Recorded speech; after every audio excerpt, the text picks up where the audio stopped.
بسم اللہ الرحمن الرحیم۔ مفتی صاحب کے بیانات کے لیے مفتی صاحب کے یوٹیوب چینل کو سبسکرائب کریں۔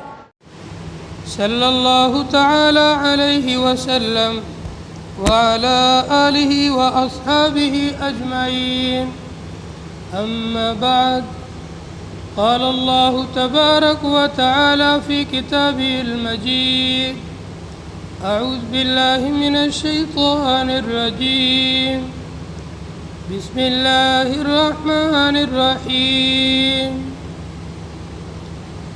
یا ایہا الذین آمنوا اتقوا اللہ ولتنظر نفس ما قدمت لغد واتقوا اللہ ان اللہ خبیر بما تعملون۔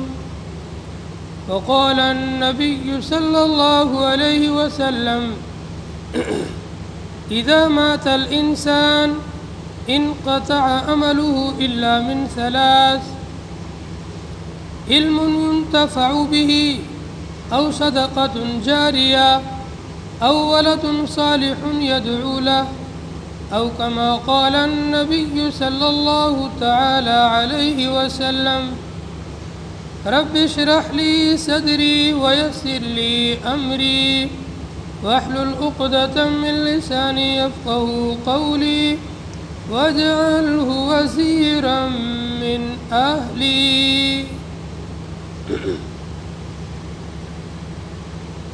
ایک مرتبہ پیار و محبت کے ساتھ درود شریف پڑھ لیں۔ اللہم صلی علی سیدنا و شفیعنا و سندنا و مولانا محمد وبارک وسلم کما تحب و ترضى عدد ما تحب و ترضى۔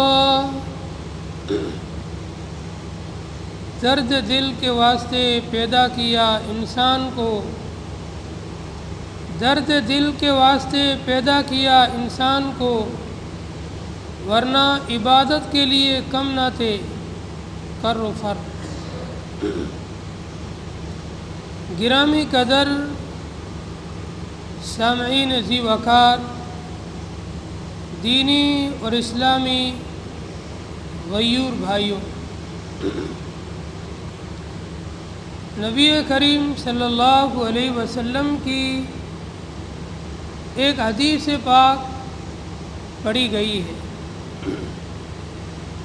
اس حدیث مبارکہ کے اندر صدقہ جاریہ کا تذکرہ ہے۔ صدقہ جاریہ کسے کہتے ہیں اور اس کی کیا کیا شکلیں ہیں؟ ایک انسان کو اپنی دنیا کے ساتھ میں آخرت کی تیاری ضرور کرنی چاہیے، کیونکہ آخرت ابدی چیز ہے، ہمیشہ رہنے والی چیز ہے۔ آخرت کی کامیابی ہمیشہ ہمیشہ کی کامیابی ہے، اور آخرت کی ناکامی ہمیشہ ہمیشہ کی ناکامی اور ذلت ہے۔ اس لیے عقل مند انسان وہ ہے جو اس دنیا کے اندر رہتے ہوئے موت کے بعد جو زندگی شروع ہونے والی ہے، جسے آخرت کی زندگی کہا جاتا ہے، اس کی تیاری کرے اور اس کی تیاری میں لگا رہے۔ آخرت کے اندر جو چیزیں کام آنے والی ہیں، آخرت کے اندر جو چیزیں کامیابی دلانے والی ہیں، ان میں سے ایک بہت بڑی چیز صدقہ جاریہ ہے۔ احادیث کے اندر اور قرآن پاک کے اندر صدقہ جاریہ کی مختلف شکلیں اور مختلف صورتیں بیان کی گئی ہیں کہ یہ عمل کر لو، یہ صدقہ جاریہ ہے، فلاں کام کر لو، یہ صدقہ جاریہ ہے۔ ایک حدیث کے اندر حضرت نبی علیہ الصلوۃ والسلام نے 3 کاموں کو صدقہ جاریہ فرمایا، اور ایک دوسری حدیث کے اندر 7 کاموں کو صدقہ جاریہ فرمایا۔ مختلف احادیث میں صدقہ جاریہ کے کچھ اعمال ذکر کیے گئے ہیں۔ ایک مسلمان کو چاہیے، ایک ایمان والے کو چاہیے ان احادیث کی روشنی میں ان چیزوں کو معلوم کر کے اس پر عمل پیرا ہو کر اپنی آخرت کو سنوارے۔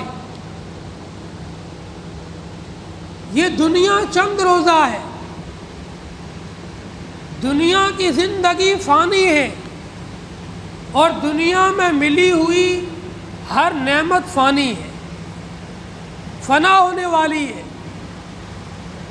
لیکن آپ نے جو صدقہ جاریہ کے لیے کام کیا یہ باقی رہنے والی چیز ہے، الباقیات الصالحات میں سے ہے، وہ نیکیاں جو باقی رہنے والی ہے، جن کا اجر و ثواب موت کے بعد قبر میں بھی جاری رہے گا۔ آپ کوئی ایسی نیکی کریں، اس نیکی کے بعد میں آپ کی وفات ہو جائے، آپ کا انتقال ہو جائے، آپ قبر میں چلے جائیں، لیکن اس نیکی کا ثواب آپ کو قبر میں بھی پہنچتا رہے، ایسی نیکی کو صدقۃ جاریۃ کہا جاتا ہے۔ ایسی صدقہ، ایسا خیرات، ایسی نیکی، ایسا کام جس کا ثواب قیامت تک کے لیے جاری ہو جائے۔ حدیث میں آتا ہے، نبی علیہ الصلوۃ والسلام ارشاد فرماتے ہیں، اذا مات الانسان انقطع عملہ الا من 3۔ جب انسان کی موت ہو جاتی ہے، جب انسان مر جاتا ہے، اس کے اعمال کا سلسلہ بند ہو جاتا ہے۔ ایک آدمی جو 5 وقتہ نمازی تھا، 5 ٹائم مسجد میں آتا تھا، لیکن اس کی وفات ہو گئی۔ مرنے کے بعد دیکھتے ہو کہ مسجد میں آ کر نماز پڑھ رہا ہے، اب نہیں آ سکتا، وہ قبر میں جا کر سو گیا، نماز کا سلسلہ بند ہو گیا۔ ایک آدمی جس کا معمول تھا روزانہ صبح فجر کی نماز کے بعد وہ یاسین شریف کی تلاوت کیا کرتا تھا، موت کے بعد میں اب وہ تلاوت کا سلسلہ بند ہو گیا۔ لیکن کچھ نیکیاں ہیں جن کا سلسلہ باقی رہتا ہے، وہ کون سی ہے؟ آپ نے فرمایا، جب انسان کی موت آ جاتی ہے، جب انسان مر جاتا ہے، اس کے اعمال کا سلسلہ بند ہو جاتا ہے، الا من 3۔ ہاں، 3 اعمال کا سلسلہ جاری رہتا ہے، 3 اعمال کا ثواب اس کو ملتا رہتا ہے، 3 اعمال کا ثواب اس کو پہنچتا رہتا ہے۔ یہ قبر میں سو رہا ہے اور اس کو ان 3 اعمال کا ثواب پہنچ رہا ہے۔ یہ کون کون سے اعمال ہیں؟ سب سے پہلا عمل، پہلا کام، علم ينتفع به، ایسا علم جس سے لوگوں کو نفع پہنچ رہا ہے۔ آپ یا تو خود عالم بنے اور آپ نے کوئی علمی کتاب لکھی، آپ کی لکھی ہوئی کتاب سے لوگ فائدہ اٹھا رہے ہیں، لوگ مسائل معلوم کر رہے ہیں، لوگ وضو کے غسل کے فرائض معلوم کر رہے ہیں، لوگ نماز کی سنتیں یاد کر رہے ہیں، لوگ نبی کی سنتوں کو معلوم کر رہے ہیں، لوگ اسلامی احکامات کو معلوم کر کے اس پر عمل کر رہے ہیں۔ تو یہ آپ جو کتاب لکھ کر مرے ہو، آپ قبر میں سو رہے ہو، لیکن آپ کی کتاب جب تک دنیا میں پڑھی جاتی رہے گی، پڑھائی جاتی رہے گی، آپ کو ثواب ملتا رہے گا۔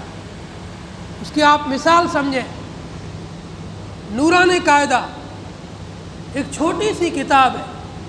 قرآن پاک سیکھنے کے لیے بچے کو سب سے پہلے نورانی قاعدہ پڑھایا جاتا ہے، اور بھی بہت سے قاعدے ہیں، لیکن سب سے مقبول قاعدہ نورانی قاعدہ ہے، جو ہر مکتب میں، ہر مدرسے میں، ہر اسکول میں، جو اسلامی اسکول میں جن میں قرآن پاک پڑھایا جاتا ہے، اس میں آپ کو نورانی قاعدہ نصاب میں داخل ملے گا۔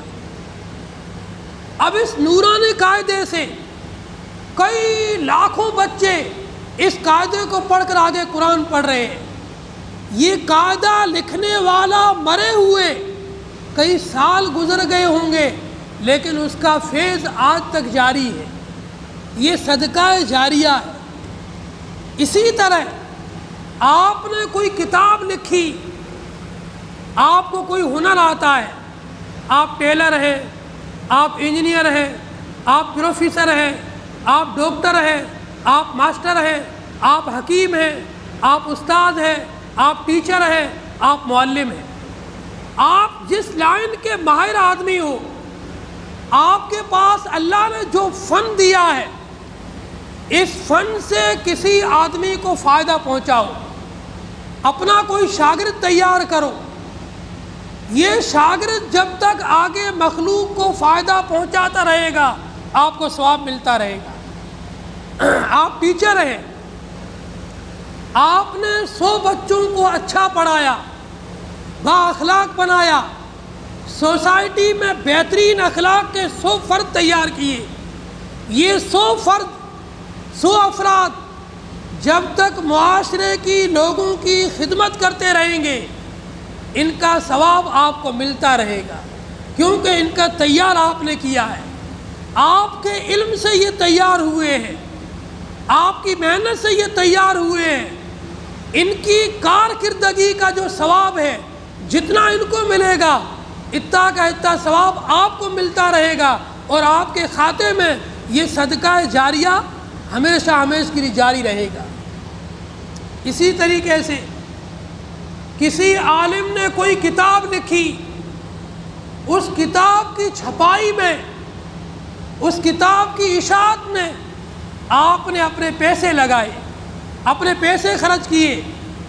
یہ کتاب ہزاروں بچوں کے ہاتھوں میں جائے گی، اس سے ہزاروں بچے ایک ہنر سیکھیں گے، ایک اچھی معلومات ان کو حاصل ہوگی، اس کے ذریعے سے وہ سوسائٹی کے اندر اور معاشرے کے اندر مثبت کام کریں گے، اچھے کام کریں گے، لوگوں کی خدمت کریں گے۔ اس کتاب چھاپنے پر آپ نے جو صدقہ اور خیرات کے نام پر پیسے خرچ کیے ہیں، جب تک یہ کتاب دنیا میں جلتی رہے گی، لوگ اس سے فائدہ اٹھاتے رہیں گے، آپ کو اس کا ثواب ملتا رہے گا۔ اسی طریقے سے آپ نے اپنے خرچے سے ایک بچے کو حافظ قرآن بنایا، کسی ایک بچے کو ڈاکٹر بنایا، کسی ایک بچے کو ماسٹر بنایا، کسی ایک بچے کو کوئی حلال کاروبار سکھایا اپنے خرچے سے۔ جب تک یہ بچہ مخلوق کی خدمت کرتا رہے گا، آپ کے لیے صدقہ جاریہ رہے گا۔ سب سے پہلی چیز جس کو نبی نے فرمایا، موت کے بعد بھی جس کا ثواب جاری رہے گا، علم ينتفع به، وہ علم ہے جس سے لوگ آگے فائدہ پہنچاتے رہیں، فائدہ اٹھاتے رہیں۔ اب آپ نے یہ نہیں کہا دینی علم یا دنیاوی علم، یہ تقسیم تو بعد میں ہوئی ہے۔ اللہ کے نبی علیہ السلام نے یہ تقسیم نہیں کی ہے کہ یہ دینی علوم ہے، یہ عصری علوم ہے۔ ہر علم جس سے لوگوں کو فائدہ پہنچے اور وہ آپ اللہ کی رضا کے لیے کر رہے ہو، یہ علم مطلوب ہے، یہ علم عبادت ہے۔ اس کو پڑھنا بھی عبادت ہے، اس کا پڑھانا بھی عبادت ہے، اس کو آگے پھیلانا بھی عبادت ہے، اور اس میں اپنا کسی طریقے کا حصہ ڈالنا یہ عبادت ہے۔ آپ اپنے خرچے سے کسی بچے کو ڈاکٹر بنائیں، اور آپ کی نیت یہ ہے یہ بچہ ڈاکٹر بن کر کے لوگوں کا علاج کرے گا، لوگوں کے کام آئے گا، معاشرے کا ایک خادم بنے گا اور ایک اچھا ڈاکٹر بن کر کے لوگوں کے کام آئے گا، یہ بہت بڑی عبادت ہے۔ اس کا ثواب ایسا ہی ہے جیسے حافظ اور عالم بنانے کا ثواب ہے۔ نبی علیہ الصلوۃ والسلام نے تقسیم نہیں کی ہے۔ اللہ کے نبی علیہ الصلوۃ والسلام بیک وقت ایک ہی وقت میں عالم بھی تھے، استاد بھی تھے، اس کے ساتھ میں انجینئر بھی تھے، اسی کے ساتھ میں طبیب بھی تھے، اور اسی کے ساتھ میں ایک معاشرے کے بہت بڑے جو سوشل ورکر ہوتے ہیں، ایک سماجی لیڈر ہوتے ہیں، جو پنچ ہوتے ہیں، فیصلہ کرتے ہیں، یہ فیصل بھی تھی۔ نبی علیہ الصلوۃ والسلام ایک ہی وقت کے اندر ان تمام کی تمام صفات کو اپنے اندر لیے ہوئے تھے۔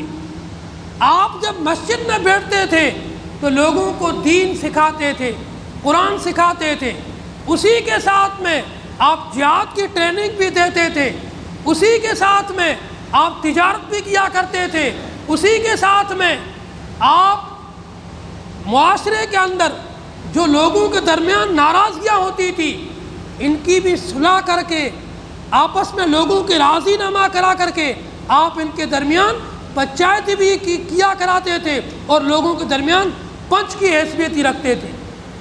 اس لیے علم ینتفع بہ، ایسا علم جس سے لوگوں کو فائدہ پہنچائے، ایسا علم آپ کوئی بھی آگے پہنچائیں، یہ آپ کے لیے صدقہ جاریہ ہے۔ آپ جس فیلڈ کے اندر ہو اسی فیلڈ کے اندر، اسی لائن کے اندر ایماندار، با اخلاق اچھے افراد کو تیار کریں، یہی افراد آپ کے لیے صدقہ جاریہ بنیں گے۔ آپ ایک وکیل ہیں، اچھے وکیلوں کی ٹیم کھڑی کریں، سچے وکیلوں کو پیدا کریں، سچے وکیلوں کی ٹیم کھڑی کریں، فراڈی اور بدماش نہ ہو جو پلاٹ کے نام پر، زمین کے نام پر، کسی دوسرے نام پر غریبوں کو ٹھگیں، ان کی جیبیں کتریں، ان کے ساتھ دھوکہ دھڑی کریں، ایسے بدماش وکیل نہ پیدا کریں۔ آپ ایماندار با اخلاق وکیل تیار کریں، یہی وکلاء کی ٹیم آپ کے لیے قیامت کے دن نجات کا ذریعہ بنے گی اور آپ کے لیے صدقہ جاریہ ہو۔ آپ ڈاکٹر ہیں، اچھے خدمت والے جذبے والے جو بچے ہیں ان کو آپ ڈاکٹروں کی ٹیم تیار کریں، کم خرچ کے اندر، سستے علاج کے اندر آپ لوگوں کا علاج کریں، یہی بچے آپ کے لیے صدقہ جاریہ بنے گی۔ اس لیے علم ینتفع بہ، اس کا مفہوم بہت عام ہے۔ دوسری چیز جو صدقہ جاریہ بنتی ہے، آپ نے فرمایا او صدقۃ جاریۃ، یا صدقہ جاریہ ہو۔ اب صدقہ جاریہ کون کون سی چیزیں ہیں؟ دوسری حدیث کے اندر آپ نے 7 چیزیں بیان فرمائی، 7 چیزیں صدقہ جاریہ بنتی ہیں۔ سب سے پہلی چیز من بنا مسجدن، جو شخص اللہ کے لیے، اللہ کی رضا کے لیے مسجد بنوائے، جس کو اللہ نے حیثیت دی ہے، پوری مسجد پلاٹ خرید کر، زمین خرید کر کے اپنی طرف سے بنائے، یہ بھی بہت اعلیٰ کام ہے، صدقہ جاریہ ہے۔ اگر پوری مسجد بنانے کی حیثیت نہیں ہے، اتنی گنجائش نہیں ہے، اتنا مال نہیں ہے، تو دوسری حدیث میں آتا ہے، آپ نے فرمایا جو شخص ایک پرندے کے گھونسلے کے برابر مسجد بنائے، اللہ تبارک و تعالی اس کے لیے جنت کے اندر ایک محل تیار کرتے ہیں۔ اب پرندے کا گھونسلہ کتنا ہوتا ہے؟ علماء لکھتے ہیں 1 اینٹ کے برابر۔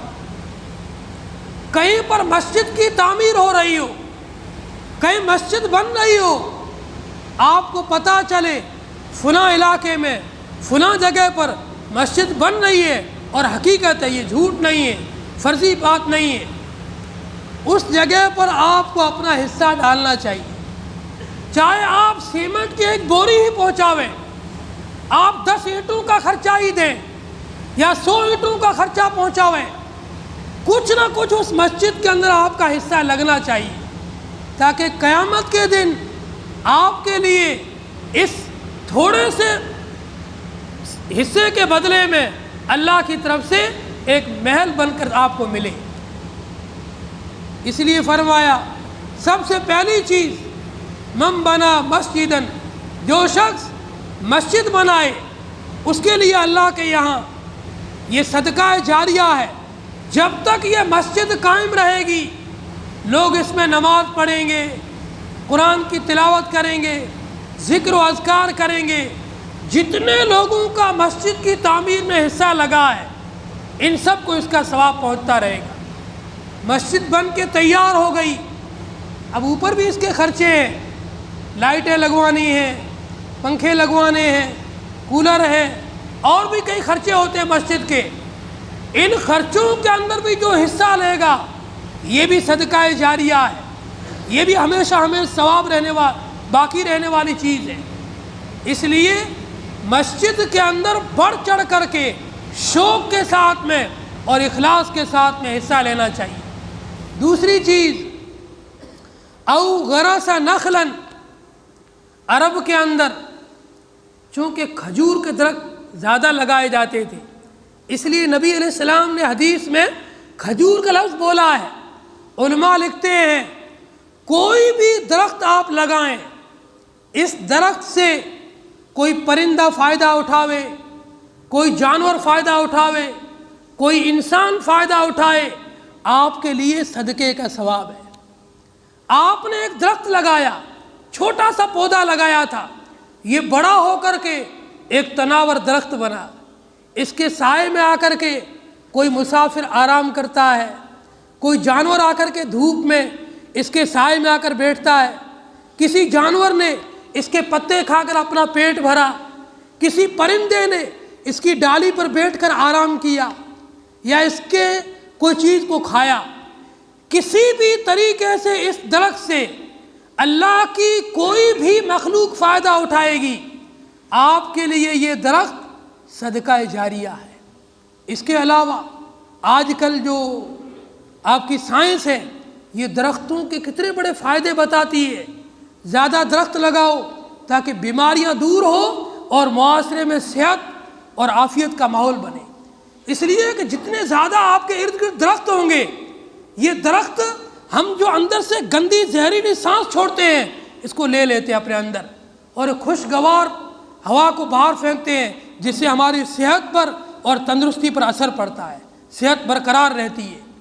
تو یہ جو فوائد ملیں گے معاشرے کو، سوسائٹی کو، لوگوں کو، یہ درخت لگانے والے کو ثواب ملتا رہے گا۔ کسی بھی طریقے سے کسی مخلوق کو درخت کے ذریعے سے فائدہ پہنچے، اس درخت لگانے والے کے لیے یہ صدقہ جاریہ ہے۔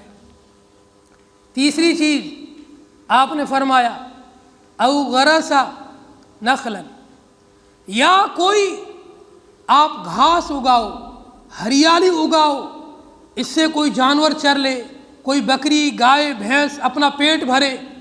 یہ جتنی بھی چیزیں ہوگی ان سے جو فائدہ پہنچے گا آپ کو اس کے بدلے میں صدقے کا ثواب ملے گا۔ ایک حدیث میں آتا ہے حضرت نبی علیہ السلام کے ایک صحابی درخت لگا رہے تھے، چھوٹا سا پودا لگا رہے تھے، پاس میں سے کوئی آدمی گزرے، انہوں نے کہا نبی کے صحابی ہو کر دنیاوی کام کرتے ہو؟ انہوں نے کہا سن لو، میں نے خود نبی کی زبان سے سنا ہے، انہی کانوں سے نبی کی زبان سے سنا ہے، جو شخص کسی پودے کو اگائے، کسی درخت کو اگائے، کسی بھی قسم کی گھاس کو اگائے، اس سے کوئی جانور چر لے، کوئی پرندہ فائدہ اٹھائے، کوئی انسان فائدہ اٹھائے، یہ اس کے لیے صدقے کا ثواب ہے۔ اس لیے ان چیزوں کو تم دنیاوی کام نہ سمجھو، ہر وہ چیز، ہر وہ کام جس سے اللہ کی مخلوق کو فائدہ پہنچے، یہی دین ہے، یہی اسلام ہے۔ اسلام کہتے ہی ہے لوگوں کو فائدہ پہنچانا، مخلوق کے کام آنا، اسی کا نام اسلام ہے۔ پانچویں چیز صدقہ جاریہ کی، آپ نے فرمایا او حفر بئرن، یا کوئی آدمی کہیں پر کنواں کھدوائے، اس کنویں سے جب تک لوگ فائدہ اٹھاتے رہیں گے کنواں کھدوانے والے کو ثواب ملتا رہے گا۔ حدیث میں آتا ہے ایک صحابی کی والدہ کا انتقال ہو گیا، یہ صحابی نبی علیہ السلام کے پاس آئے اور عرض کیا یا رسول اللہ، میری والدہ کا انتقال ہو گیا ہے، میرے دل کی تمنا ہے میں اپنی والدہ کی طرف سے کوئی اچھائی، خیر اور نیکی کا کام کروں۔ آپ نے فرمایا ضرور کرو، تاکہ تمہاری والدہ کو قبر میں ثواب ملے، آرام ملے اور جنت میں اسے اونچا درجہ ملے۔ یہ صحابی کہنے لگے یا رسول اللہ میں کون سی خیر کروں؟ آپ نے فرمایا نیکیوں میں سب سے اچھی نیکی، خیر کا کام، صدقے میں سب سے اچھا صدقہ صدقۃ الماء، پانی کا صدقہ ہے۔ آپ اپنی والدہ کی طرف سے کسی بستی میں، کسی علاقے میں، کسی جگہ پر پانی کا انتظام کریں۔ ایسے کئی علاقے پڑے بنجر بستیوں میں جہاں لوگوں کو پینے کا پانی نصیب نہیں ہوتا صاف، لوگ بیچارے اتنے دور دور سے جانوروں پر پانی لاتے، لاد کر، وہ بھی بالکل گدلا پانی۔ ہم لوگوں کو یہاں پانی کی بہتات ہے، پانی خوب مقدار میں ہے، فراوانی میں ہے، سرکار نے انتظام کر رکھا ہے، اتنا بہترین میٹھا پانی اور زیادہ تعداد میں، اس لیے ہمیں پانی کی قدر معلوم نہیں ہے۔ جاؤ دیہاتوں کے اندر، چھوٹی چھوٹی ڈھانیوں کے اندر لوگ 4-4 ہزار کا ٹینکر ڈلواتے پانی کا، اور پانی کی قیمت ان کے یہاں اتنی مہنگی ہو چکی، گھی جیسا پانی کو سمجھتے ہیں، آدھی بالٹی میں نہاتے ہیں اور اسی سے کپڑے دھوتے ہیں، ایسا پانی کی وہاں قیمت ہے۔ تو ایسے علاقوں میں جا کر کے آپ کہیں کنواں کھدوائیں، ہیڈ پمپ لگوائیں، بورنگ کروائیں، پانی کا انتظام کریں، جب تک اس سے لوگ فائدہ اٹھاتے رہیں گے، آپ چاہے یہ کام کر کے مر جائیں، آپ کے مرنے کے بعد بھی یہ کام باقی رہے گا، اس کا فائدہ باقی رہے گا، اس کا ثواب آپ کو ملتا رہے گا۔ آپ نے اس کی دوسری شکل بتائی، یا کہیں پر نہر کھدوا دیں، یہ نہر کے پانی سے جب تک لوگ فائدہ اٹھاتے رہیں گے آپ کو اس کا ثواب ملتا رہے گا۔ اور آگے آپ نے فرمایا وَمَنْ عَلَّمَ عِلْمًا، اور جو شخص علم کو سیکھے اور آگے دوسروں کو سکھائے، یہ تو سب سے بڑا صدقہ جاریہ ہے۔ آپ خود علم سیکھے ہوئے ہو، جو فن آپ کے پاس میں ہے، چاہے آپ عالم ہو، آپ ڈاکٹر ہو، آپ بڑے انجینئر ہو یا بڑے ٹھیکیدار ہو، آپ کے پاس میں جو فن ہے یہ آپ اپنا فن دوسروں کو دیں۔ آج کل یہ بڑی مصیبت ہے، جس انسان کے پاس جو فن ہے اپنا فن کسی دوسرے کو دینے کے لیے تیار نہیں ہے، فری میں، آپ فری میں اپنا فن دوسروں کو دیں، یہ صدقہ جاریہ ہے۔ آپ کے دیے ہوئے ہنر سے، آپ کے دیے ہوئے فن سے جو آدمی حلال کمائے گا، حلال کا کاروبار کرے گا، اپنا خرچہ اٹھائے گا، اپنے بیوی بچوں اور ماں باپ کا خرچہ برداشت کرے گا، آپ کے لیے یہ ذخیرہ اور ثواب کا سبب بنے گا۔ اس لیے صدقہ جاریہ یہ بڑی اونچی چیز ہے۔ تیسری چیز جو نبی نے حدیث میں ارشاد فرمائی صدقہ جاریہ کی، ولد صالح یدعو لہ، انسان اپنے پیچھے ایسی اولاد کو چھوڑ کر مرے جو اس کے لیے دعائیں کرتی رہے۔ اس لیے اولاد کو چاہیے اپنے آپ کو نیک بنانے کی کوشش کرے اور ماں باپ کے لیے وہ ثواب کا ذریعہ بنے اور ان کے لیے دعائیں کرتی رہے۔ اور قرآن میں ایک دعا سکھائی ہے، رب ارحمہما کما ربیانی صغیرا، یہ قرآن پاک کی آیت ہے۔ اپنے ماں باپ کے لیے ایسے دعا کرنی ہے، اے اللہ میرے ماں باپ پر رحم فرما جیسا کہ انہوں نے بچپن کے اندر بڑی رحم کے ساتھ میں پیار کے ساتھ میں، محبت کے ساتھ میں اور شفقت کے ساتھ میں مجھے پالا ہے۔ اللہ تعالیٰ سے دعا ہے اللہ تعالیٰ ہم تمام کو عمل کی توفیق نصیب فرمائے۔ جن لوگوں کی سنت باقی ہو سنت پڑھ لیں۔